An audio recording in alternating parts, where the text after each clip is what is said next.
All right, let's get into WWF Raw is War, December 21, 1998. What a good year, 98. We were young, spry men, boys. I mean, I was playing with a Children. big-ass Megazord toy for sure in 98. Yeah, no, I definitely was too, and he was definitely taking Stone Cold Stunners on my end here. He was doing his kicking that thing dude's for ass. sure.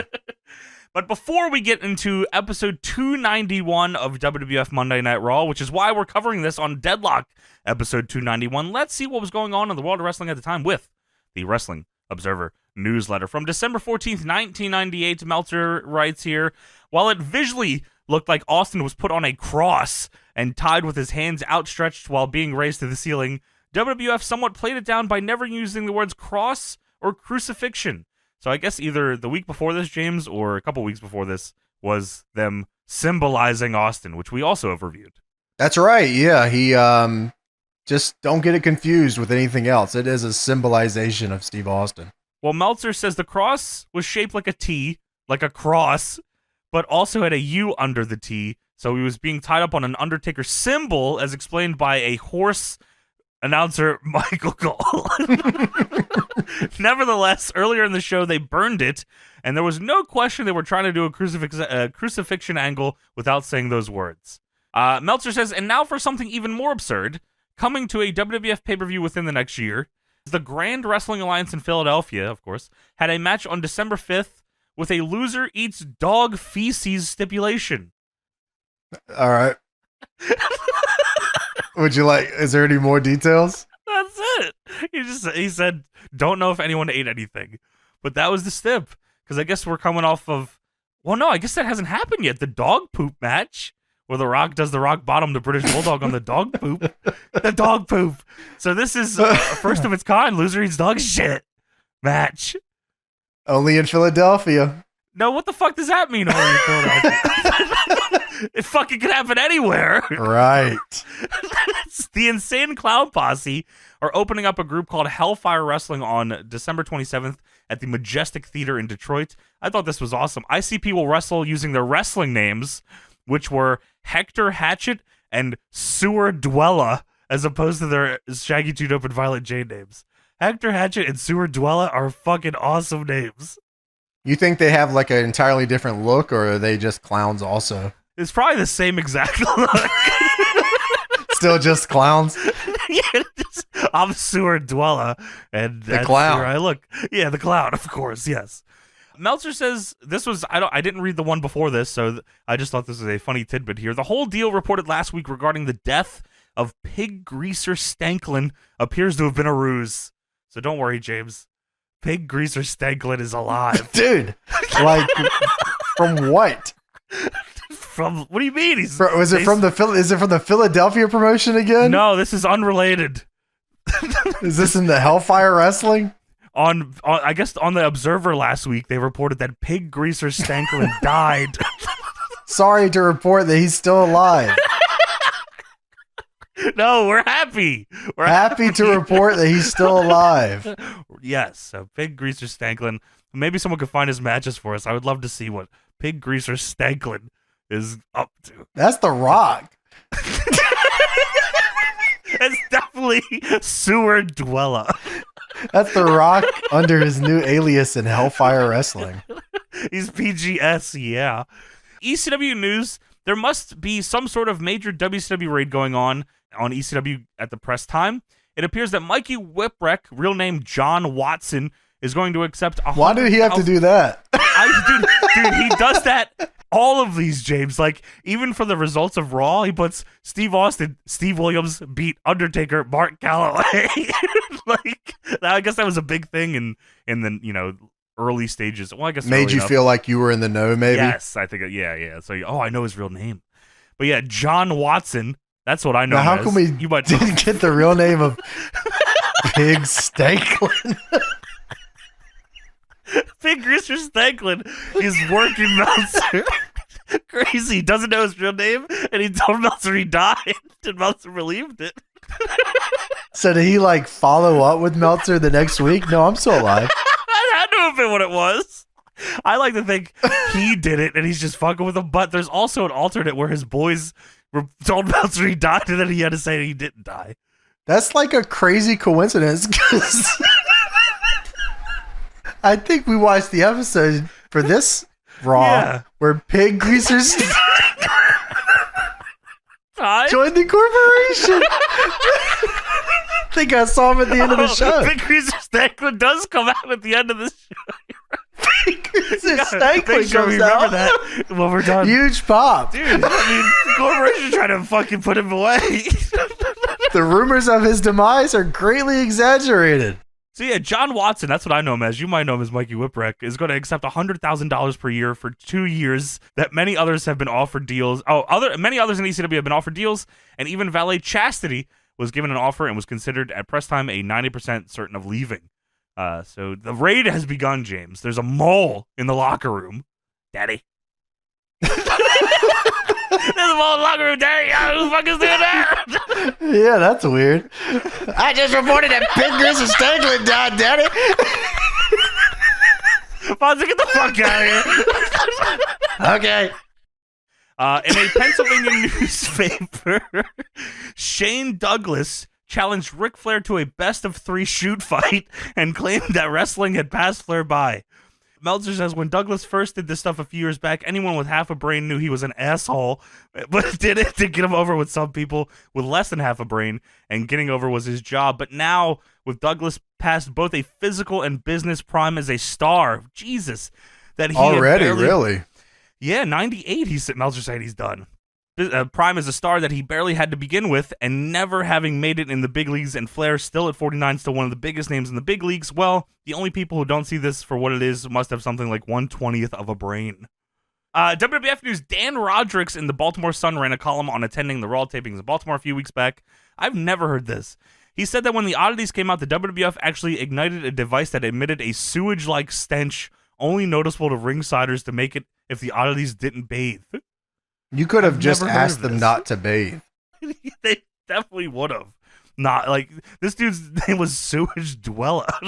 Like he would have fucking just. That was already like my gimmick, but I guess we could do this. That's fucking insane. They really wanted the Oddities to smell like shit. Wow, they eat shit. Oh, yeah. I mean, we could do that. That's a good idea. You signed Mikey John Watson Whipwreck. From the Observer, December 21st, 1998, in ECW News, with no shows the past week, most of the news has revolved around departures and rumored departures. The only definites gone are still Mikey Whipwreck and Chastity WCW, largely because Raven convinced DDP to bring them in. Big Dick Dudley was fired, but may be brought back for either a blow-off angle or to work some shots, but not on a full-time basis. It has been discussed within the WWF about bringing him in with a new gimmick that Vince Russo came up with. Meltzer says, I've been led to believe that may happen, although it's not official. What do you think Vince Russo got for Big Dick Dudley? I can think of a name. A guy that just died, actually. It's his son? He passes the jersey on. Big Greaser Stanklin Jr. Hey, it smells like shit. We got all the fucking pieces here, guys. What the fuck? And he's fighting Shane Douglas in a best-of-3 shoot fight. In WCW News, Eric Bischoff had another meeting with talent before Nitro on December 14th. He officially told talent that Big Greaser... Does anyone want to fucking be here? Like, we're shitting the bed here, boys. This show sucks, everybody. Hey. Dude, what the fuck? I'm about to go home. I'm about to go fly fishing. I'm done. Cody, Wyoming has a ton of fucking reservations out here that I'm buying up. Are you kidding me? Eric Bischoff meets with the talent again. What the fuck is going on? Guys! Well, even better, James, he was there to tell the talent that Kevin Nash and DDP would be joining the booking team with himself, Kevin Sullivan, and Dusty Rhodes, and that Terry Taylor would be moving over to production, which I'm sure everyone is very fucking happy about here. Boys, we're bringing in Low Key. Low D already works here. We're bringing in his brother. Oh, shit, Lodi Jr. Bischoff heavily stressed that all the wrestlers be easy to find at least 2 segments before they go on TV for any fine-tuning of what they need to do, and the need for wrestlers to hit their time marks better since it's a live television shoot. He, without saying names, talked about people doing interviews or matches for longer than they are scheduled and how it messes with the timing of the show. He spoke about big changes coming in January with the company. He said that they were going to reinvent wrestling early next year, claiming they did so once and will do it again, and told everyone he didn't want them attempting to compete on a vulgarity level with the WWF. He claimed that he watched both shows on December 7th, and he believes WCW has a better television program, but WWF is gaining attention of teenagers because it's more vulgar. WWF is promoting quote-unquote no bull sessions, where wrestlers go to high schools and tell kids to stay in school and warn them against using drugs. Meltzer says, let's just hope they are very careful with who they send, or they should be named full of bull sessions. I hear that. Indeed. Last thing here, WWF news, the Rochester Roadblock has been talked about coming in as a masked wrestler who would be Golka's brother. That's fucking awesome. Wait, Roadblock from WCW? Yes, with the goddamn Roadblock. What did he call him? Rochester Roadblock. Oh, okay. Is that his real name? That was, I think... Well, that is it for the Observer portion. Now let's talk about Monday Night Raw, episode 291 from December 21st, 1998. All right. So we start with the, wow, that all right was awesome. That was should have been the opener, back. All right. Wow. You're back. I thought maybe I had lost it. Holy fuck, we're back. So we start with a cold open here. Vince, Shane, and the Stooges are outside in front of a limousine. Vince is, he's leaving. He doesn't want to watch this shitty-ass show. He's got other things to do. He'd rather go work out than run the show. But, thankfully, his son, Shane McMahon, is here. And Shane is in full control. Vince says he's going to get a quick workout in for the Rumble, because he is in the Royal Rumble. And when he comes back, he's going to come back with a real big bonus for the entire corporation. And that is the... Is that for true, Mr. McMahon? Mr. McMahon, can I get that shit now? No! Shut up! Shut up! Vince says Shane has complete control of the show and complete authority to take care of business, and Patterson and Briscoe, I hold you accountable for Shane's actions. And he wants Shane to keep his ego and temper in check, and Briscoe says, Mr. McMahon, don't forget the bonus. I got it, you fucking freak. I hate you. Dude, the Mr. McMahon thing, Gerald Briscoe might be one of the most memorable characters from the Attitude Era. Mr. McMahon, are you sure you want us to do this tonight? Them being the Stooges is like the perfect name for them. Like, I don't know if there's a better fucking name for those two. I think they were called the Associates on this show, which is funny. On the lower third, they were the Associates. Because this might still just be the corporate team. Sure, okay. Yeah, like like the Vince and Shane don't even have their own music yet. Like, they're using random shit. They're still kind of getting into the fold of the corporation here. Well, we get the intro to the show. Why am I the thorn in your eye? What? But don't lays down. I mean, this is hard, dude. This looks awesome. It does look fucking great. Ton of fucking pyro. And there's a ton of people here, an unbelievable amount of people. And there's some great signs here I'd like to read for you here. There's a sign here. One says, got beer, of course. That's a classic. Spank me. Hung like Val Venus. Sable makes me horny. And there's some other ones later that are fucking pretty great too. But the signs are just, you can just do whatever the fuck you want. This was like a AIM social status. Dude, wow. I guess that, like, before, like, Twitter and all that, right? Like, this is how you expressed yourself. Yeah, right. Got beer is good. And you'll notice if you have watched the show, if you are all part of the Deadlock book club, as everyone has named it here, Michael Cole, I mean, like, is this, like, first day on the job? He's definitely figuring it out. This is Michael Cole new and also dubbed. Yeah, so there is a point where it's not dubbed. They're still sitting there the whole show. Right. And you can see them there, and there's a part with Owen Hart where they're actually talking to Owen Hart ringside. But for the most part in this show, it is very dubbed.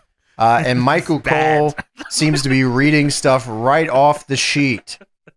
It's like on the sheet it says, here's what the fans should think by the end of this segment. And then Michael Cole just reads out what they should think straight off the sheet, which is fucking funny. So it says here on Wiki, James, that in late 97, Cole became one of 3 announcers for the first hour of Raw, alongside JR and Kevin Kelly. Eventually, Cole was permanently replaced by Jerry Lawler in mid-98. Then in December of 98, which is where we are now, Cole became the regular play-by-play announcer for Raw, subbing for Jim Ross when Ross was ill with Bell's palsy. He continued in this role until WrestleMania 15 in March of 99. So he is like just fresh as a permanent here. Cole's intro to this show is, "Hello everyone, welcome to Raw's War, the most exciting action-adventure series on television." I don't know if I've ever heard it called that. Action-adventure series? This place is jumping. Oh. Right. They were trying to get on a different version of the TV guide. Maybe some awards? Yeah, sure. Yeah, sure. That's fair. Well, we start with the Corporation Town Hall. Shane McMahon, The Rock with WWF title. Shawn Michaels with Santa hat. Big Bossman with Hardcore title and Tag Team title. Ken Shamrock with IC title and Tag Team title. Pat Patterson and Gerald Briscoe were all here. Most important part, and I don't even know if you noticed this, did you see the Tron? Oh, no. What was the Tron? Dude, their Tron had the Jericho girl. Oh. Yes. It was Dude, I didn't see that. I'm pretty sure this is like, I don't know if it's like, I'm sure they cut and slash some of shit here, but a lot of it, I think, is the OG Jericho Tron. That is like soon, I guess, like, next year. Oh, yeah. Wow. Okay. But yeah, Jericho girl. I said, holy fuck. How the fuck is that? Blew me away. And the song here is not the usual one that everyone would know. They're using what was Shane's second theme song, and this is the first song that the corporation had. It's fucking has no name. I think it's a Jim Johnston song, and it was only used for 2 shows. This one and I think the week before. They change it the week after. I think they start using fucking No Chance. Was Test out here too? Test is out here. That's right. Yeah, he is the newest member of the corporate team, and last week he debuted by costing Triple H the WWF title. So on this show, spoilers, we're getting the first ever Test TV match. He's the corporate insurance policy, and he wears a zip-up vest that he tucks into the pants. He is mewing crazy this whole fucking episode. He's 23 years old here. Dude, I was like fucking blown away when they said Test was 23 here. That made me feel like shit. And he was a bodyguard for Motley Crue. You must have been going to a lot of crazy shit going on with those guys. So D-Generation X is a big part of this show at this point, and the biggest feud that's going on Raw right now is the Corporation versus D-Generation X. So yeah, the Corporation's out here, and Shane is on the mic and says, "I got a new little news flash for you. Since my pops has stepped out for a few minutes, I have the keys to the kingdom. So tonight, we're going to do things my way." And immediately, DX's theme hits, and Michael Cole, very fucking just not into it, Super Dub says, "Uh-oh." And DX comes out. Triple H and Billy Gunn, China, X-Pac, Road Dogg, the whole cavalry is here. Triple H and Billy Gunn are nonchalantly doing the crotch chop. Just feel like we're phoning in this early part of this show here. Billy Gunn, of course, shows his ass. Road Dogg is dancing crazy. And Triple H, the most Triple H voice possible, says, "Well, Shane, you might have the keys to the kingdom, but DX, we've got the keys to the boiler room." And I thought they were going to show a shot of like them having Pat Patterson kidnapped and kicking his ass in the boiler room. But no, Mankind comes out to Mankind music, and Cole says, "Hey, it's Mankind." Yes, it is. Dude, the Triple H promo, it sounds like Triple H is doing a promo making fun of Triple H. Which is like the Rock's version of a Triple H promo is what this is. And Shane says, "What do we have here? A loser convention in town? You guys are like the bad news bears of the WWF." I mean, this guy's fucking really giving it to him here. With Billy Bob Thornton? Of course. He was also at the loser convention with Big Fucker Skinner. Pig Fucker? I can't remember that dude's name. He died. Yeah, rest in peace. Well, Triple H says, "No, Shane, the bad news is you're an even bigger asshole than your old man." And Lawler says, "Ah!" And Cole says, "Whoa." He's waiting for the action adventure part, buddy. I can't even do justice how fucking phoned in. I guess maybe phoned in isn't the right way. He's just inexperienced. Cole is here, especially for what sounds to be a beginning part here that they had to completely redo. So Shane says, okay, hot shot. Let me focus my attention on the New Age Outlaws. Oh, yes, Mr. S and Mr. Dog. You're not tag team championship material such as the Bossman and Shamrock, and there will be no rematch for the titles. Oh, no. But talking to my good friend here, Commissioner Michaels, because Shawn Michaels is the commissioner at the time, Shane says, maybe there's something we can work out on an individual basis where you guys can get your sphincters kicked here tonight. Shawn, tell them what they have won this evening. And Shawn, in, as James mentioned, Santa hat, like a game show announcer, which I won't do this whole fucking time, but he says that Billy Gunn is going to receive a bona fide UFC ass-kicking courtesy of the Intercontinental Champion Ken Shamrock and his good friend Road Dogg. You get one big fat rolled up hydroponic whompin' and a stompin' courtesy of the Big Bossman, who comes complete with flak jacket and nightstick. And it comes with flak jacket and it comes with nightstick. Yes. Is to conveniently shove up where the sun doesn't shine. We have watched those Ken Shamrock and Hoist Gracie UFC matches. And if my. Mr. Ass and Ken Shamrock do anything like those matches, I will be turning to Nitro. And you know what? I mean, the match was bad, so like that's probably a good idea. So Shawn says, well, Shane, for Triple H and his male companion X-Pac, they will receive an all-expense paid vacation right here to the Squared Circle where they'll be in tag team action against The Rock and Test. So yes, this is so okay. Just to reiterate, I'm surprised Vince didn't just walk out and say, "Cut, cut, cut." What the fuck, Shawn? What are we doing? That's probably why he could do it. Just gets away with whatever. Vince is in the back, fucking flipping out, and it's taped too. I'm surprised they don't just cut it. And Shane gets back on the mic and says, "And to save the best for last, Mankind, you deranged freak." Nobody, and I mean nobody, puts their hands on my father without a little payback.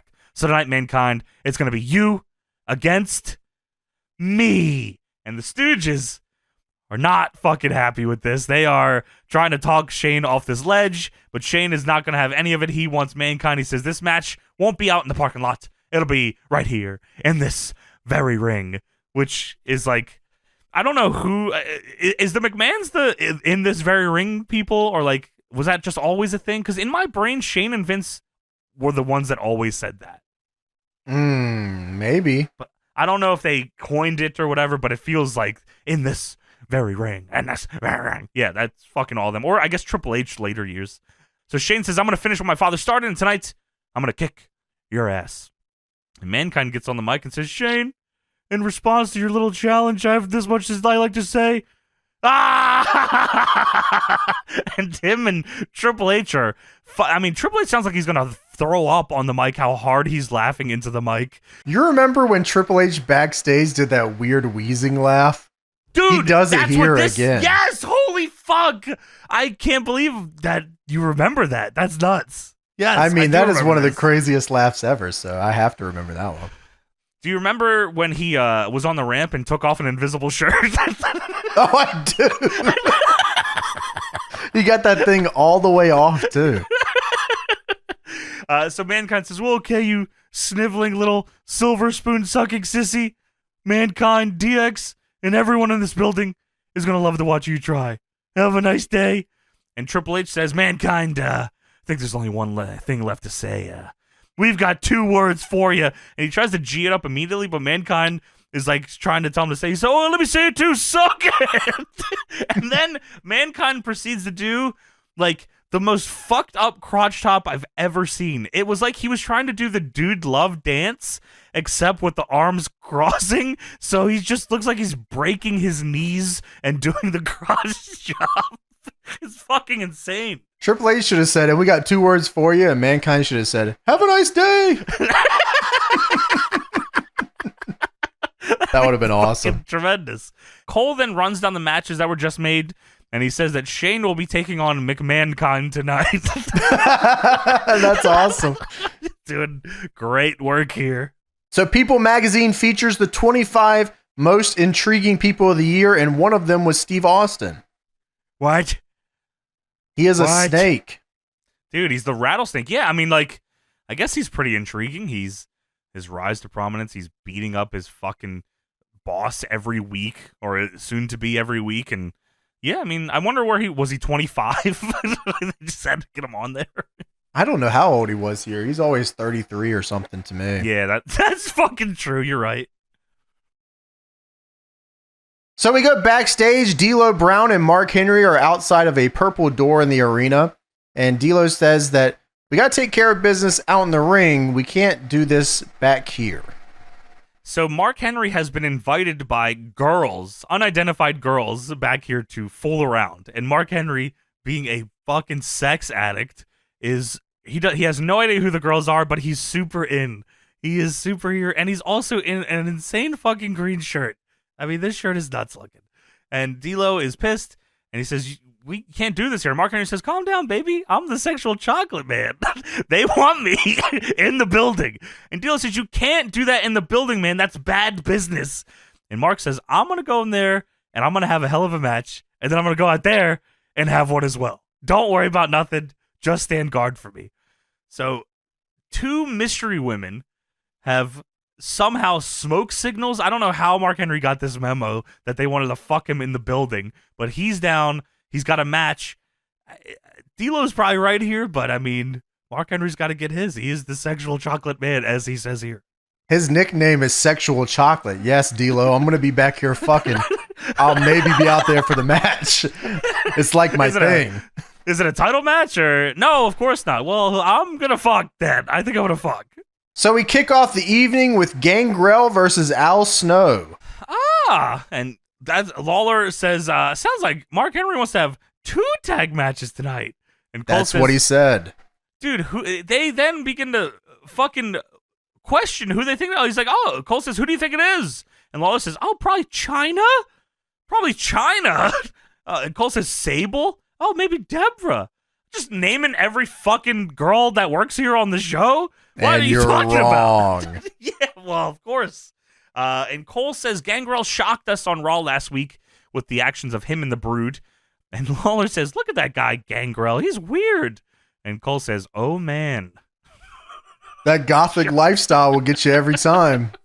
Cole doesn't know how to react. I don't know if he's already been yelled at like a ton for what he's done before, but he feels super timid. Well, I mean, this show just fucking sucks to him. He wants to watch Jerry Flynn. He wants to watch the Rochester Roadblock. He got into this business to go to WCW, and he landed at WWF. He's just taking what he can get. That's tough. I hope this Michael Cole kid gets to go to WCW.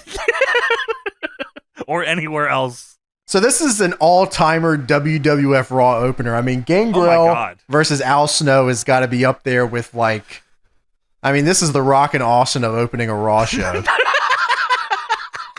Wow, that's a fucking unbelievable way to put that. That's, dude, yeah, I mean, unless it's like Al Snow. Yeah, no, I was going to say, I don't know if anyone else, maybe Val Venus and, like, Bob Holly could be mixed in there, but, like, that's probably right. Al Snow does his little dance in the ring with the head, which is cool. This is Super Job over. Squad Al Snow, of course. Yes. Gangrel comes out and does his whole entrance and spits into the crowd and stuff. I always love seeing the people that are ringside get misted by the blood, so they're just like, what the fuck? That fucking sucks. Dude, yeah, Gangrel, I mean, we've talked about him a bunch, but great worker, too. I mean, we see him in a lot of these Raw openers, as you said, but fucking cool look, cool entrance. You know, wasn't having like a goddamn match of the year, but I always enjoy watching him wrestle. Super good fundamental guy. Yeah. So Al Snow does the captured headbutts here, follows it up with a leg lariat. Gangrel hits a power slam out of the corner and then a captured overhead belly to belly with the arms. I thought that was very cool. I didn't know how to write that down because it wasn't double underhook. Is it double overhook? Yeah, that's a good way to put it. Double overhook. He just grabs the arms captured style and throws them. Yeah, it was sick. Yeah. Al Snow goes for a superplex, but Gangrel pushes him off the top, and he takes a big bump to the middle there. Gangrel then does a babyface crossbody press off the top for a 2, which popped me huge. Al Snow goes for the slop drop, but Gangrel reverses. Al Snow then reverses Gangrel and hits the snowplow for the 3. He calls that the snowplow, Cole. I guess he's just naming this now. Al Snow, if you don't spike Gangrel... Gangrel's waiting for it, dude. Drop that vampire on his fucking head. He's fine with it. So the lights go out and the Brood come out as the red lights start flickering on and off and they attack Al Snow. I can't see. And Cole says, uh-oh, that's Christian in the ring. Yeah, that's fucking true. That is Christian in the ring. Uh-oh. So the lights come back on and Al Snow has been bloodbathed by the Brood ringside. And now it smells like shit. That sucks. Christian shit on him also.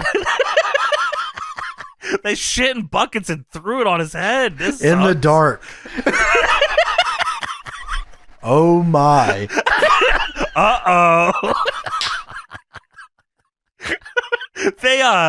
So they bloodbath him. Jerry Christian just shit his pants. Uh-oh. That's gonna leave a mark. What an action adventure Al Snow's on today. So on commentary, it feels like they probably were told not to say blood. I think we already are in the red viscous liquid territory here. But Cole says, "Oh my God, Al Snow is covered in shit." He's covered in Brood. Dude, and then he says he just covered in and then kind of dies out. And Lawler says, "It's a bloodbath." So I guess they didn't know how to fucking get by that. Only one of them has the green light to say bloodbath, and it's not Michael Cole. No, you read what's on this fucking paper and you like it. The Job Squad comes out to try to console Al Snow. Shouts out to Dwayne Gill and the Blue Meanie. Too Cold Scorpio says, "Damn, you smell like shit." Too Cold said, "I have to work out here later with this." Dude, the Acolytes are gonna beat the shit out of me, man. What the fuck? So we have Billy Gunn versus Ken Shamrock up next. This is an IC title match. Or nice. Is it? As far as we know, I don't know why we would fucking think otherwise. It's announced as it by the ring announcer. So Billy Gunn comes out here in an Operation DX shirt with Troop 69 on the back. They have the Road Dogg intro for Billy Gunn here, and I was like, oh, okay, it's time for the Road Dogg match. No, here goes Billy Gunn. I said, oh, okay, he can't just fucking do his own intro, I guess. No, they're doing their intros for each other still, even if they're not out there. Yeah, that's fucking It happens with Road Dogg later, too. Oh, you're right. That is true. Yeah. Billy Gunn cuts a little promo with the mic and says, "If you don't think I'll look good with that IC strap," he looks towards the ramp, and I imagine he's thinking, "Well, I'm fucking fired." I imagine Vince McMahon is snapping pencils and breaking chairs. He stands there forever after saying strap. Look at that IC strap. Oh.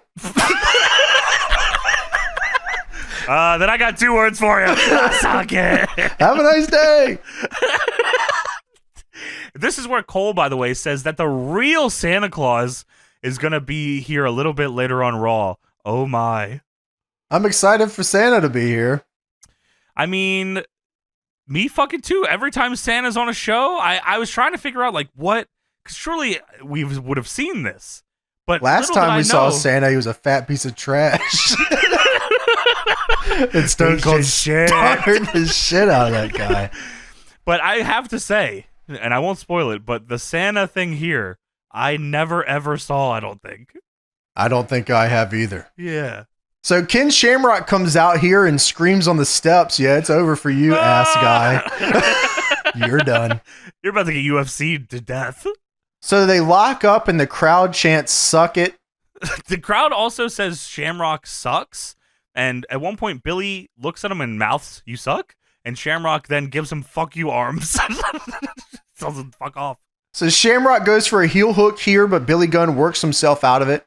They go to an international and Gunn hits a flying line and a hip toss for a quick count. Did they give this time, or did it feel like they gave it time in my head? This is about the amount of time Billy Gunn usually gets when we watch, I think. Sure, okay, that's fair. So Billy Gunn hits a back elbow and people stand up and fucking cheer. They're throwing their arms up and clapping. And I'm thinking to myself as I'm watching this, we are so far removed from whatever this is, a back elbow, and people are standing up out of their seat. So Jerry Lawler says that one thing that disgusts him about Billy Gunn is those lips on the trunks. On his gluteus maximus. but he definitely says, disgust me, is his lips. Big paws on the trunks, of course. Say on the trunks, what the fuck is wrong with you? So Shamrock hits a line and then crotches Billy Gunn on the post and starts attacking his leg. Because that's what the heels do. Of course, a little dragon screw would have really taken this one over the top. He's going for the ankle lock, of course, which they're putting over big here. Yes. Shamrock grabs a chair, but the ref takes it from him, and the crowd starts chanting, Shamrock sucks again. Shamrock goes to whip Billy Gunn, and his leg buckles, and he falls down, so Shamrock gets more heat on him. Dude, at first when that happened, because I went back and looked at it, I said, because I mean, I knew he was working his leg, but it legit looks like Billy trips over Shamrock's leg. So it could have been a happy accident. So Shamrock hits a leg lariat and a Rana for a 2. Let's go. Billy small packages Shamrock for a 2, and Shamrock hits him with a fisherman suplex for a 2. I thought that was awesome. He fucking, suplex didn't work, so he goes for an even tighter suplex and gets it. Yeah, the idea here of Shamrock just trying to figure out something to keep him down here, with him small packaging him a lot, works for me. Right. I think I think the crowd was super into it, and a good way to take this match. Billy's fucking over too. Yeah, DX in general. Billy, actually, you know what? The New Age Outlaws might actually be more over than anyone else in the company right now. They were, they're fucking, they got it all, right? They got the entrance. Well, they got let the me make sure I correct Sure. that. Okay. They're not as popular as Stone Cold Steve Austin, but he's not here. So right. Tonight, the New Age Outlaws are the most over on this show. They're the most over DX part at the very least. Yes. But yeah, they got it all right. The entrance, they got catchphrases, they got fucking signature moves. Their matches go 5 to 8 minutes. I mean, this is what this crowd wants. So Ken Shamrock goes for a poison Rana. Dude, I wrote down Ken Shamrock tries to invent the Kataro Crusher. Yeah, he gets up on Billy Gunn's shoulders. I mean, he could have been going for the victory roll. I think that's what he was probably trying to do. Yeah. But him jumping up there and going for a poison Rana was funny too. Because he just Kataro Crusher's good. I like that. He just did the Hurricane Rana, so maybe he was, the reverse would have worked too. He said, I'm about to speed up this wrestling shit by about 10 years. I gotta invent some more moves or it's gonna make me fight Always Gracie again. So he pops up on Billy Gunn's shoulders and he tries to victory roll, but Billy Gunn sits back and he pins Shamrock for the 3. Yeah, which Billy Gunn wins the IC title, the IC strap, if you will. No, you won't. No, you fucking won't. No, go out there, Sean, right now. Tell him he's not the champion because he said strap. Take his strap off of him. Strap off. So Shawn Michaels comes out here and he says that that's not fucking right. Hold on, big fella. Just a 1 second, big fella. Once again, we got another guy with $1 million body and a 10-cent brain. If you heard me at the beginning of the show, I told you could fight the Intercontinental Champion. I never once said the title was on the line. And this is the first time Cole actually has some emotion, or he says, come on! Dusty, finish! Are you shitting me? They never do this on Nitro. Hey, shut up! Shut the fuck up! Sorry. Sean says the only person in this building that says the championship was on the line was that announcer, and his opinion doesn't mean squat. That is fucking insane. I was just doing what was on the sheet. You booked this. You're the booker, man, and that's all you gave me the format. I have the format. They signed the championship match contract, not me. Yeah, man. Well, I guess not. So Sean says, therefore, the winner of this non-title match is badass Billy Gunn, but still the Intercontinental Champion, Ken Shamrock, and Ken Shamrock starts to celebrate. And Cole says, King, Sean's wearing a Santa hat, but he's a damn Grinch. Oh, shit. Got Dude, his ass. get his ass. Yeah, for real. And then what happens here, James? So Billy Gunn then walks over to Shawn and then turns around and shows his whole ass to Shawn Michaels. Michael Cole says, hey, Christmas present. There's a huge DX sensor on his ass. And I didn't notice this until they come back to it, James. But when for some reason, they slow-mo replay this happening, and it's just the one shot of Billy showing his ass, and Shawn Michaels starts waving his hand over his nose because he smells like shit. Sneaky. So, dude, I thought that was so funny. The DX sensors on his ass. Shamrock gloms him. Him and Sean Powder, they show the replay. Shamrock gloms him with his ass out. So it just shows in slow-mo him falling with his ass out. He beats his ass and then runs away because I don't want to deal with his shitty ass. That's lore we haven't tapped into, whether or not Mr. Ass had a shitty ass or not. I guess he didn't really have many ass maneuvers, so there's no reason to. I don't know how he wasn't doing this big face.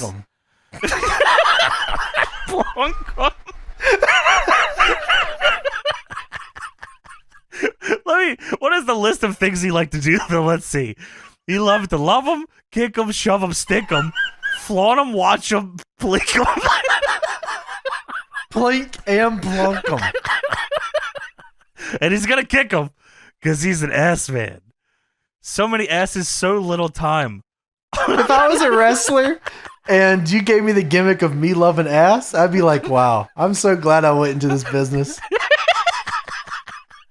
Dude, buns of glory, buns of steel, your ass will give away the truth of how I feel. You walk behind me, I feel the heat. That's why the girls don't walk behind me on the street. Billy. So your gimmick is you like ass and you like to plink them and plunk them. You got ass radar. It's like the double. Cool. Yeah, because I'm an ass man. Dude, yeah, what? Because I'm an ass man. Yeah, I'm an ass man. Yes, I'm an ass man. And then all caps, ass. Is that right? I don't remember that. No one's even asking him anymore. Yes, I'm an ass man. Yes, I'm an ass man. No one's asking no more, man. We know. Yeah, I'm an ass man. Ass. I thought it said yeah there. It says ass. Ass. Because I'm an ass man. Ass.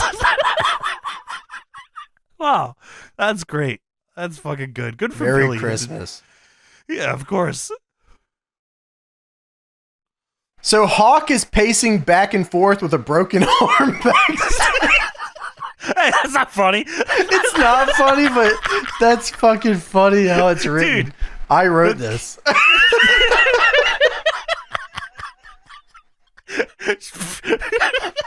Compliments to the chef. Hawk is pissed because he doesn't get to plink him or plunk him. He said, why don't I get this gimmick? I want to be Mr. Ass. Can I be Mr. Boobs? You can be Hawk too. Hawk, how about we throw you off this fucking Tron? Oh, okay, sorry. I apologize. Yeah, we're done with you, pal.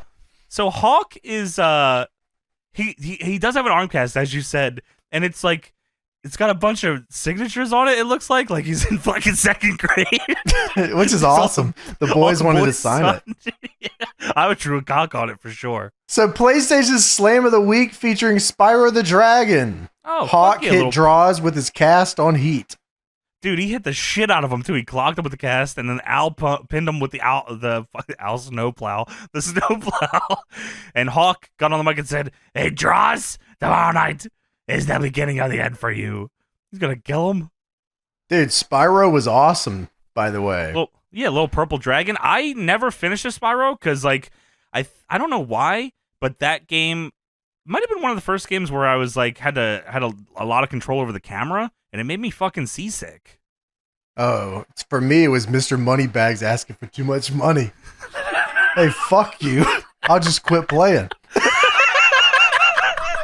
that right? You just stopped because he wanted more money? It was a time sink that I couldn't commit to as a child. Wow. Dude, Mr. Moneybags was a dickhead, wasn't he? I need more fucking rubies or whatever it was. Hey, yeah, fuck you, dude. I can't jump up on this fucking green ledge. That's a mountain hill. You give me like 8 or 9 more years or we're going into a recession, Mr. Moneybags. We have to get ready for this. Fuck you, Mr. Moneybags. So now it's time for the Hawk Town Hall.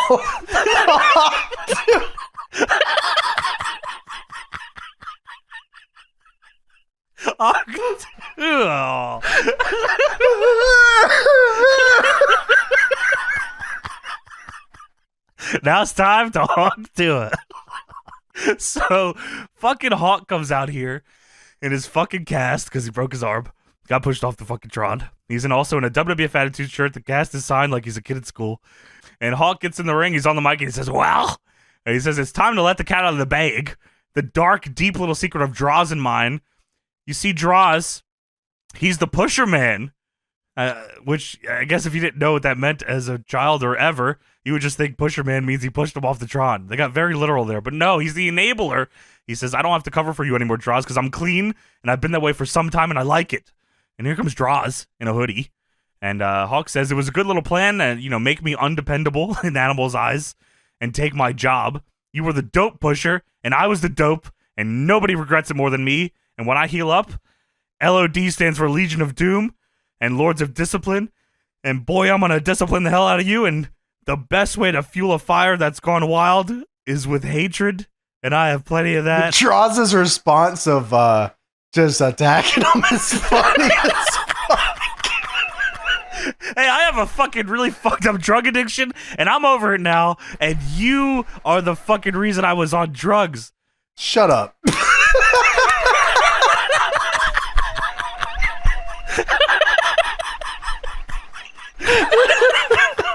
I'd fucking kick your ass. Hey, what? Oh, get off of me, get off of me. Hey, fuck you. Oh, hey, this is fucked up. That's what you do when somebody is trying to get off a fucking addiction. You just kick the shit out. I don't want drugs anymore. Shut up. I mean, going to the plug and telling him you don't want the drugs no more is definitely an interesting way to do that. And he gets jumped for it. And he kicks his ass, and Animal comes out. And Animal throws Droz down, and they fucking lock eyes and stare down, and Droz powders and says, forget you. I'm the Legion. Is that right? Oh. And Cole says, Droz was supplying Hawk all these years. And Lawler says, wait a minute. There's no drugs in the WWF. Sex, maybe, but no drugs. Well, we go backstage. Mark Henry and DLo Brown are still in front of this purple door. And Mark says, I can't wait, man, because he's still waiting to fuck. And DLo says, I can't believe you're going to go through with it in the building. You can't do this. And Mark knocks on the door, and opening the door is Terry and Jacqueline. They open the door, and Mark Henry's music is also playing when they open the door. That's a fucking crazy trick that they pulled there. I like that. And they say, Sexual Chocolate, we've been waiting for you. We got the JVC Kaboom Box playing your favorite song. Sexual baby. Sexual baby. Oh, hell yeah. I like this song. Ass. Can you play the one that plinks him and plunks him? You got that one? Whatever you want. Sexual Chocolate. Sexual baby. Oh. Fuck yeah. I'm going to give it to you. Yeah, right on.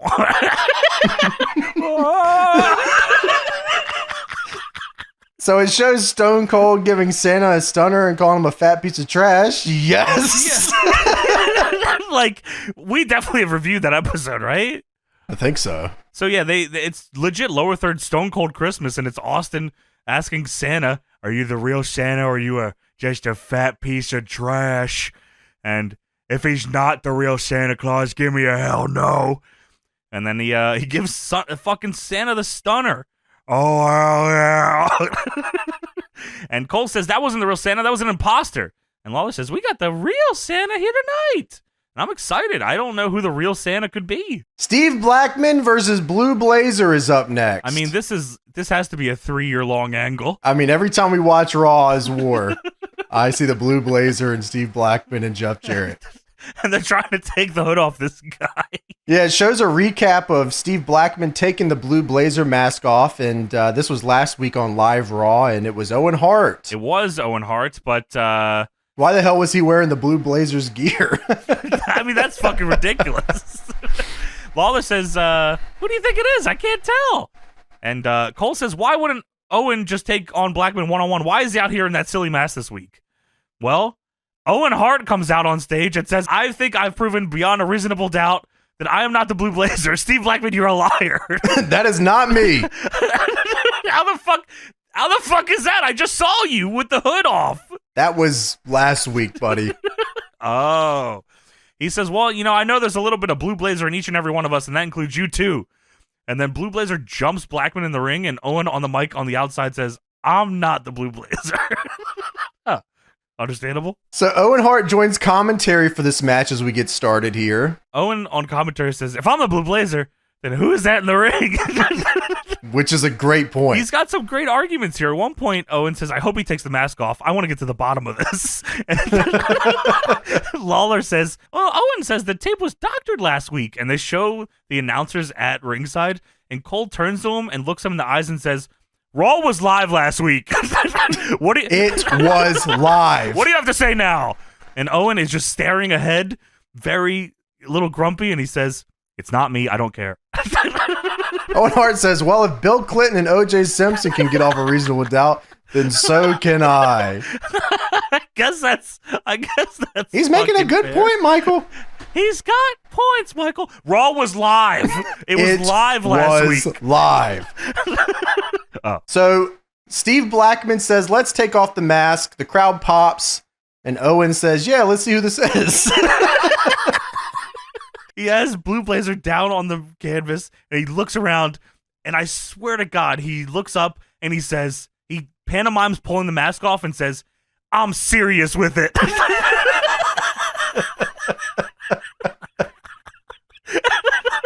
Which is like a guy that just didn't know the words to say, I'm serious with it. Give me the mask.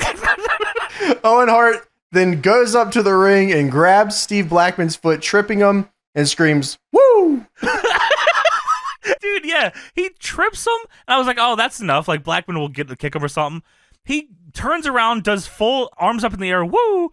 Then turns around, gets into the ring, and just starts stomping out Steve Blackman. It's over. And then the Blue Blazer puts him in a dragon sleeper. And then, no one could have predicted what happens next. Who's that making the save? Is that...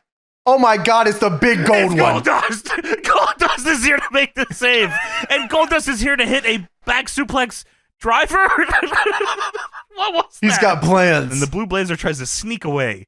And he runs up the ramp, and Goldust chases after him.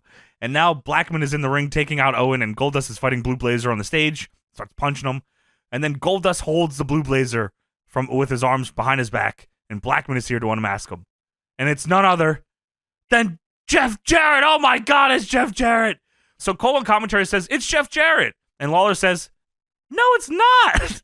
And then this is like, I don't know how Owen, Jarrett under the fucking cape here had to be dying laughing. And I don't know how Owen wasn't. Owen follows Jarrett down the ramp and he says, who is it? Who is that masked man? Jarrett starts covering up, and Owen's just screaming, who is this? Who is that? I can't tell who it is. Who is it? I was fucking dying laughing. Owen, he's got to be one of the funniest dudes of all time, man. Like, that is fucking nuts. By all accounts, he's like, yeah, one of the funniest dudes ever. I mean, his ability to just... give it his all and make something funny out of nothing he's one of the best. Standing next to Jarrett who's covering up and saying, who is that masked man? After denying Dude, I that loved when Blue Steve Blazer. Blackman goes to take the mask off and he goes, oh yeah, I want to see who this is. So it shows a recap of the cold open of the show with Vince McMahon leaving. And we get to Road Dogg versus Big Bossman. Not for the hardcore title? Not yet. So Road Dogg does his intro for his entrance. By the way, we're in the fucking war zone. Put the fucking kids to bed. Don't fucking have these little fuckers up. It's time for the real men to watch the real show. And that's for a Road Dogg match. I mean, it's Road Dogg with 1G also. Wait, was it? I didn't see that. On the nameplate, Road Dogg with 1G. Holy fuck. That was a period of time where he was 1G. He was not the DO double G. He was DO single G, of course. So Road Dogg does the New Age Outlaws intro without Billy Gunn here. He said, whatever, Strange. I'm over, we're doing it. They're gonna say the lines. They gotta say the lines. So Boss Man comes out here and he's got 2 titles. And looks awesome. Yeah, I mean, he's getting pushed to the moon. He probably feels awesome. Like, I came over from WCW. I'm in the best shape I've been in a minute. I'm taking over this shit. Yeah, man, I'm not the 17th member of the NWO. Like, this is cool. I'm the goddamn enforcer here. This is kicks ass. And he looks good, too. Yeah, I like this look for him. Road Dogg says, it's a damn shame that it's not for the hardcore title you own over there. You stole one of my belts. Maybe I'll steal that piece of crap of yours. And I happen to be from Cobb County. And I got a good-looking cousin that spent some time at the correctional facility there. And he said that at nighttime, you boys get funky with them nightsticks. So Bossman says, I don't think you know what hardcore and hard times is all about, but I got a little message for you. Sure, I'll put the belt on line. I'm fixing to kick your ass and give you a lesson in what hard times is all about. Yeah, no, I fucking understood the hard times part there, buddy. You don't know a damn thing about the hard times, buddy. Okay, well, I mean, you said it a bunch of times. Maybe I could figure it out pretty easily. I got a cousin from Cobb County. So the hardcore title is now on the line. Hardcore title is on the line in a now hardcore match. So Bossman chases Road Dogg out of the ring and back into the ring, and then catches him with a spine buster. Lays him out flat, long way. Yeah, Bossman gives Road Dogg that spinning windmill punch. We're going full territory tonight. This is awesome. So Bossman sends Road Dogg to the outside and follows him. Road Dogg hits him with a cookie sheet. Nails him. WWF Hardcore classic weapon there. WWF Hardcore is a pretty underrated genre of match, I think. Like for TV, I mean, even I guess at an indie, like this is a fun fucking style of match. It doesn't like, and that's coming from a deathmatch head like me. Like I love me a good WWF Hardcore. So Bossman chases Road Dogg with the cookie sheet and hits him. And then he takes Road Dogg into the crowd and tosses him over a barricade through a table. That was awesome. They knocked some dudes over there. Cool little fucking spot. I didn't expect that shit. And on commentary, Cole, and this is not a typo. This is exactly what Michael Cole says here. Cole says, Mr. McMahon won't be too happy if Big Bossman loses the Hardcore Championship to the Big Bossman. Right. I guess he wouldn't be fucking too happy about that Bossman wrestling himself. That would suck, probably.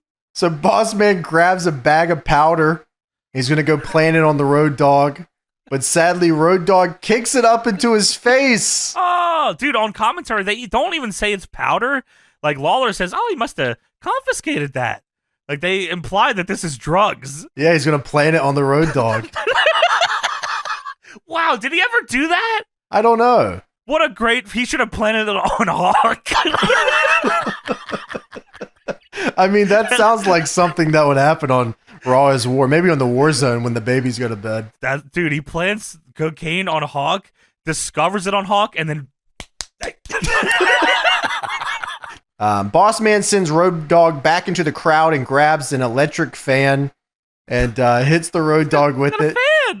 In the fans! So Bossman now has a noose. Where the fuck did this come from? Yeah, I was wondering that too. He turned the oscillating electric fan into a noose somehow. And he chokes Road Dogg with it and pins him for a 2. He hangmans him. Like, he chokes him for a good amount of time. I don't know if he had this in one of his belt loops and I just didn't notice. I don't know if a fan had a noose for some reason, but shoot noose, and he's choking out the fucking Road Dogg for only a 2. Wasn't enough. Yeah, and Road Dogg retaliates by kicking him in the balls and then puts a trash can on top of him and hits an axe handle on it. Dude, he like climbs up onto, where the fans are and diving clothesline to the trash can. The crowd loved it, but none of this made any fucking sense. So Bossman then attaches the noose back onto Road Dogg and uses it to slam him into the crowd barricades, which looked awesome. Yeah, he's like Irish whipping him with the noose back and forth, which was awesome. So Bossman has his back turned and Mankind comes from behind and throws a big net on the Bossman and captures him. He got him! Bossman is captured, and then he hits him with a pipe? He hits him with a Devon Storm. And then the Road Dogg wins. He wins the hardcore title. Yeah, that was the crowd popped huge. Good moment.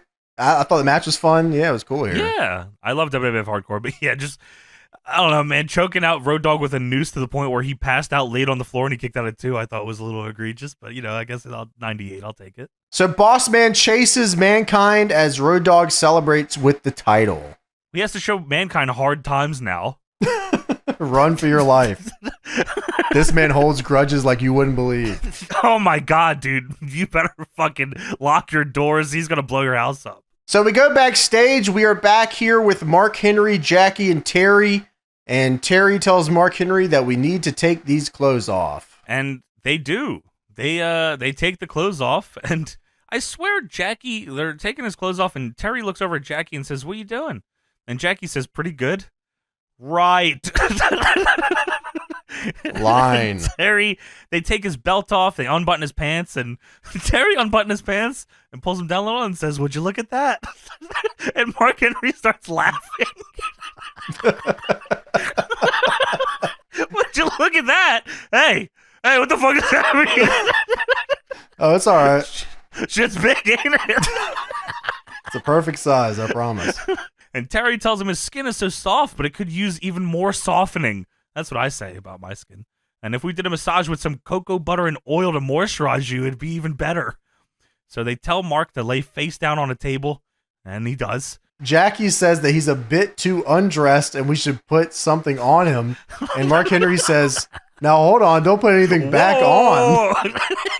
And she breaks out a collar and then puts it on him. And then they go over to the massage table. And then he lays face down on the table, and Terry says, "Wow, what a nice backside you have." And Mark Henry says, "Yeah, I work out." And then it cuts to a brand new camera shot of Jackie rubbing him, I guess, and going, "Oh, yeah." Oh, yeah. Then Terry says, "Why don't you roll over for a second?" And he rolls over. He's oily as fuck. They oiled the shit out of this man. She says, "Open your mouth wide." And he does so, and she puts a ball gag in his mouth. Terry then starts spraying whipped cream on Mark Henry in just a gigantic fucking circle. I mean, this is an egregious amount of whipped cream here. It's like Spiral, the Saw story. Holy shit, this is a John Kramer trap. It's like the Sega Dreamcast. You want to have sex too much? I'm canceling the next film. Hey, that sucks. So we have a pre-tape here. You know what pisses off Jeff Jarrett? World hunger. Holy wars, politics. You know what else pisses me off? Women with semen-stained dresses. Monica Lewinsky, semen-stained dresses. No, we caught that first one. That really pisses me off. Yeah, that'll get you every time. Dude, semen-stained dresses. What the fuck is going on? Semen-stained dresses, Monica Lewinsky, semen-stained dresses, more pigs.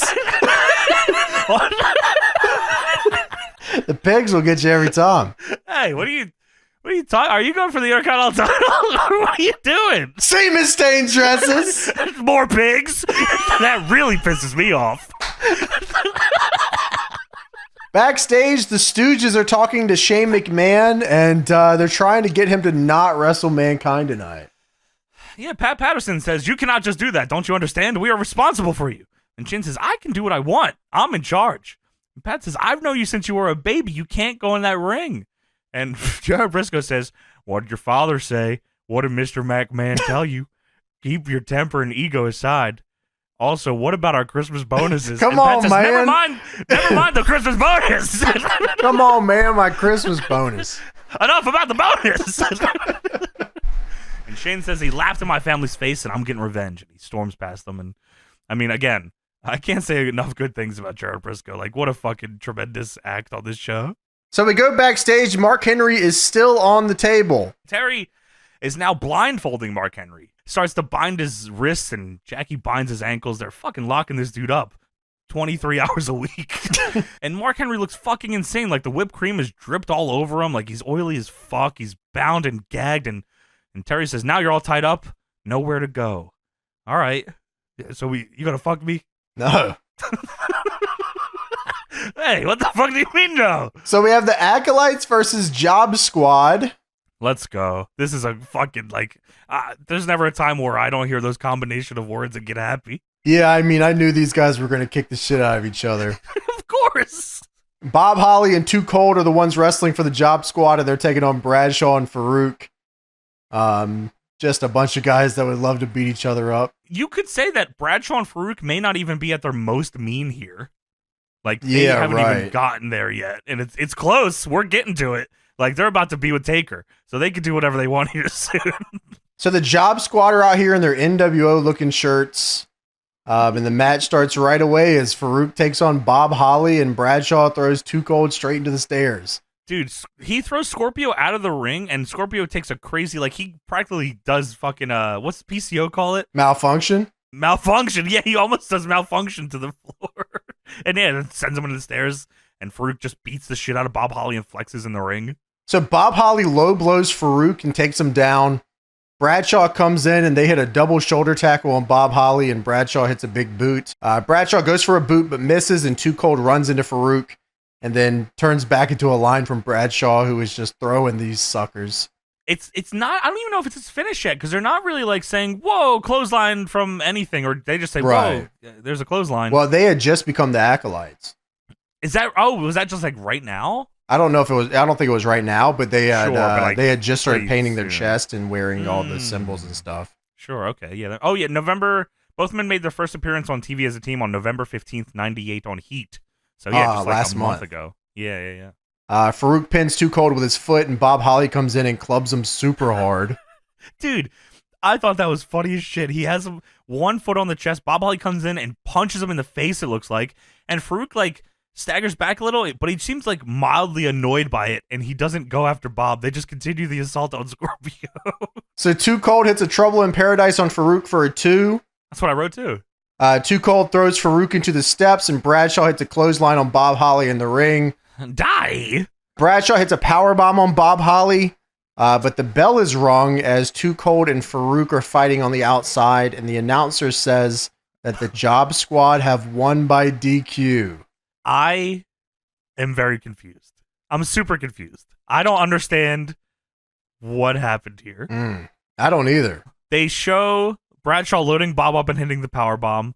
Then we see Farouk and Scorpio fighting on the floor, and then the bell rings, and Job Squad won.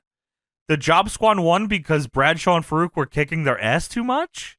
Is that what happened here? The ref couldn't control the match, so he just threw it out. And that's Bradshaw and Farouk's fault.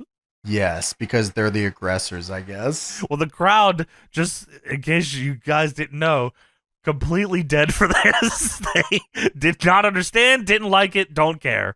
This doesn't matter. None of this matters. Well, if the crowd came to a 1998 WWF show and expected any clean finishes, they'll be happy to know they went home with 1, and that's thanks to Al Snow and Gangrel.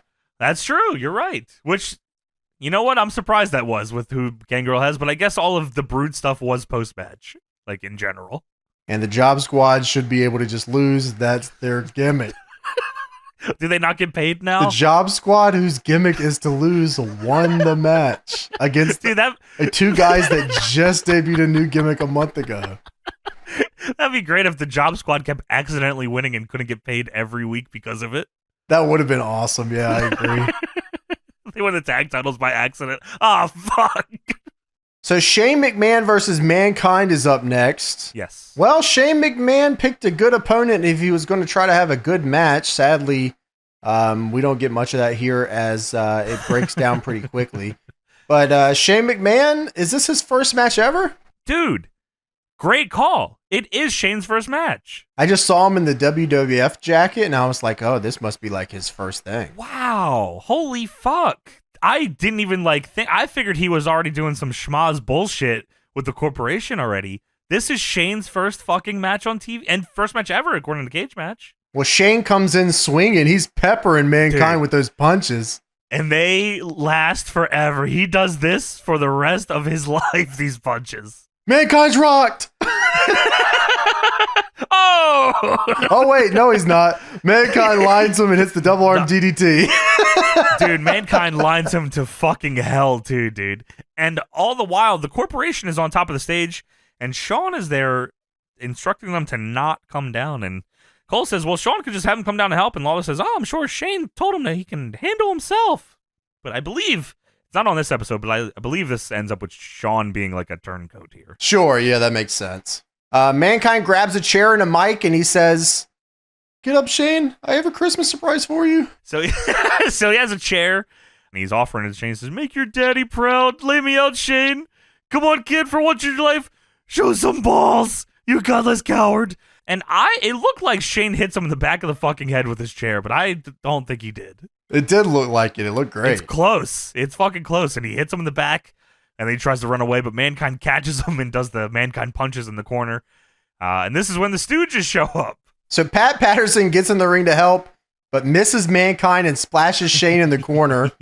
Mankind then punches down Briscoe and throws him into the corner, and then punches him with a big bump out of the corner. Mankind then knees Shane in the corner and then breaks out Mr. Sacco. Yeah. Mankind locks in the mandible claw with Mr. Sacco on Shane, but The Rock runs down and starts kicking Mankind's ass. He broke free and fucking jumps Mankind, stomps him out. Of course, shocking to everyone, the bell rings here, not on the Shane chair shot. The bell now is ringing for the DQ because The Rock got involved. And Mankind starts to fight back, but DX is now here. Fucking Shane is laid out in the corner from the mandible claw, and X-Pac gets in the ring, and he's so G'd up. He says, he's so, the crowd's going nuts for him. Fucking, they know what's coming, and he hits the Bronco Buster on Shane. I thought that was awesome. Yeah, so he does. He runs and he hits it. DX keeps the corporation out, and they celebrate as the corporation helps him out. So Michael Cole also says, as we promised, here is the real Santa Claus. I had no idea what to expect here. I didn't know if this was like another thing. I thought they were going to rehash the thing with Austin or like something like that, or Austin wasn't here, so Santa was back for revenge and he was going to, another face was going to fuck him up, or legit anything else. I did not expect a fucking put together video of this. So we cut to a video, a produced video, and we see a woman, and she says, he was the most vulgar Santa I ever saw. And then it cuts to a shot of Santa from behind sitting in his chair, and he says, hey, come and sit in Santa's lap. And a guy shows up, and he says, crude and classless. And it cuts to Santa again. He says, I got your Christmas present right here. And he does the crotch chop. He's doing some crazy crotch chops, by the way. He's going to town on it. And a woman says that Santa only had one thing on his mind. And the next shot is a woman's boobs. And Santa says, whoa, look at those. And then it shows Santa, and it's fucking Freddie Blassie. And he pulls the beard down, and he says, hey, sweetheart, how would you like to wake up with me underneath your Christmas tree? Dude, how come every time we see Freddie Blassie, it's in something like this? What was the last time we saw him? He was like Bret Hart or Goldust or something. Yeah. It was for WWF The Music Volume 2, and Goldust and Shawn as kids were dancing. That's fucking crazy. That's right. That's right around this fucking time. They only have him dressed up as a weird bastard. I guess in that one he was just Freddie Blassie. I don't know if he was being weird. In my head he was. And Freddie Blassie says, ho, ho, ho, Santa's gonna get some tonight. Santa wants pussy. And Mark Henry wants pussy as well. Okay. Well, Santa's probably first in line for that. So backstage, the Stooges are in the parking lot, and Gerald Briscoe says, we're going to do hard time, Pat. We're going to do hard time. Hey, you know what hard time? You don't know what hard time is. Hey, do not talk to me, Big Bossman. Big Bossman. So they're worried. They're worried about how Vince is going to react to this, and Pat says, I don't know what he's going to say. And Gerald Briscoe is most worried about his money. What's going to happen to our bonus? Forget about the bonus. Enough about the bonus. Stop with the bonus. You think Mark Henry's really having sex?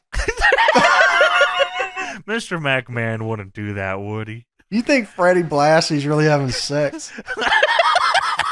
Is this Joe Briscoe asking that? Just kicking around rocks in the parking lot? You think Freddie Blassie's really having sex? So DLo Brown and Mark Henry versus the Headbangers is what is planned here. Well, they're hoping so, because DLo is outside the Mark Henry door, and he's fucking banging on the door. He says, Mark, we gotta go. Come on, man. They're playing our music.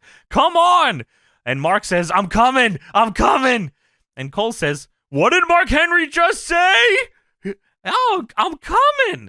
And then for the next 5 minutes, we get that repeated ad nauseum. Well, it comes back as the Headbangers make their entrance, and they have toy WWF tag titles on. And also, Jackie is whipping Mark Henry with a belt, and he has a clamp on his crotch. Yes, so fucking DLo does come out, by the way. He's popping off his taunts. Lawler says, "What's wrong with his head?" Fuck you, DLo's awesome, you bitch. That's my gimmick. And then, yeah, dude, Mark Henry has, even Lawler says, he's got a C-clamp between his legs. I mean, they're fucking beating the shit out of him, man. They're kicking his ass. So the Headbangers are out here. They got the toy titles. That's their gimmick. That's awesome. It's a 2-on-1. It's DLo Brown versus the Headbangers. DLo's actually taking it to him, though. He hits a few of his greatest hits. He does the running powerbomb out of the corner. That's fucking always looks good. But this match doesn't matter because Jerry Lawler and Michael Cole are just having a good fucking time here. And Lawler is, I guess, talking to somebody through his headset who is relaying things that are happening in the Mark Henry room to him.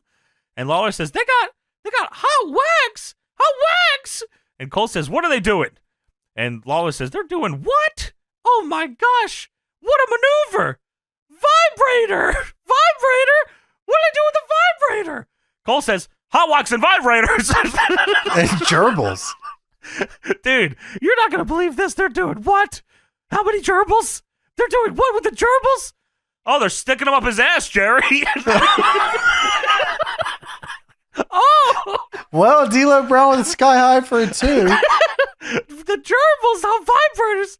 Oh! So DLo Brown... Don't care. They got pussy. DLo Brown hits the you better recognize leg drop. The Headbangers hits a... Whoa! The Headbangers hit a nice double team here where Mosh leapfrogs DLo and then Thrasher's waiting cool for a punch, but DLo notices, so he stops. And then Mosh drop kicks DLo from behind and he runs into Thrasher's clothesline, which I thought was very nice. Dude, I mean, if the Headbangers had anything, they had fucking tag team moves. The Headbangers then hit a double flapjack and they beat DLo Brown, which confused everyone. I don't think anybody reacted to the pin. They have one of the coolest tag finishers ever. You might want to do that one. I'm not taking that tonight. Oh, okay. Sorry, DLo. What the fuck? So Mark Henry then comes out walking on the stage in his underwear with the handcuffs on and wet and has whipped cream on him. Looks like and shit. He says sorry. Dude, he looks like shit. I mean, like, he got no pussy either. And DLo says, I told you, Mark. I told you. You better listen to me next time. I told your fat ass to listen to me. Hey, what the fuck? Hey!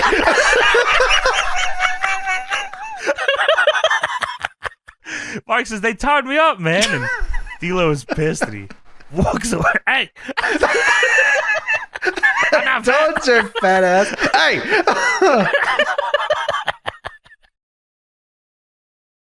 So backstage, the Stooges are in the parking lot again as Vince pulls up in his limo. Patterson says, you really did it this time, fucking Jerry. And Jerry says, you've known him all his life. And Pat says, Jerry, you know what you do. You got to keep your mouth shut and let me talk to him. I'll talk to him. I'll handle this. So the limo pulls up and it stops. And Gerald Briscoe sprints up to the door as it opens and says, Vince McMahon, it wasn't my fault. Vince McMahon, Mr. McMahon, I am so sorry. It was not my fault. And Pat says, what the fuck? And Vince says, what's the matter? What's the matter with Shane? And they say, oh, it's Shane. He's inside. He's fine. And Gerald Briscoe says, it wasn't my fault. Vince says, is it right? I hold you responsible. And he's fucking flipping out. And he starts to charge into the building. And they're following after him. And Gerald Briscoe leans over and says, think he's going to give us that bonus? And Pat says, forget about the bonus. This is fucking awesome. I love this fucking angle. Yeah, I mean, they're doing a great job with it.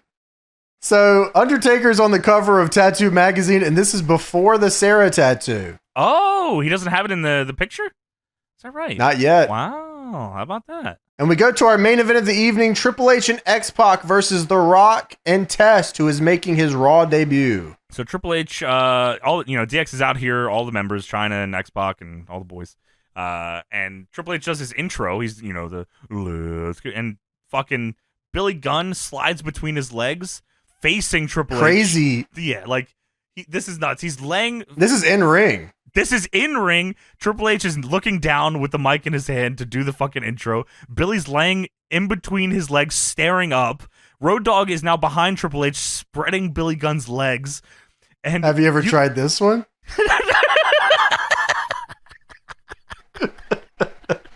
And Billy is is laughing so loud that Triple H puts the mic down to his mouth to make sure people hear him laughing, and they fucking all bust out laughing. Triple H does the intro.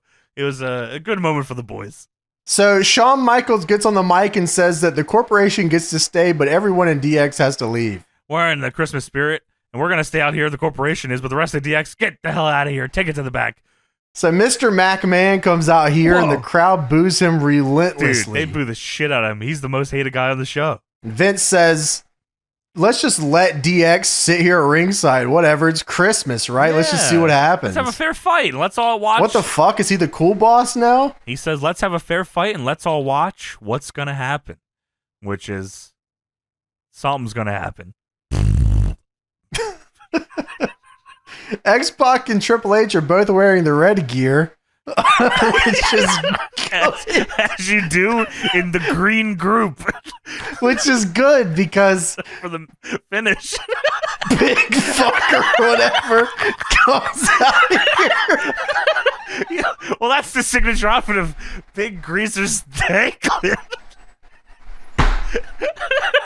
He died, dude. Didn't we talk about that?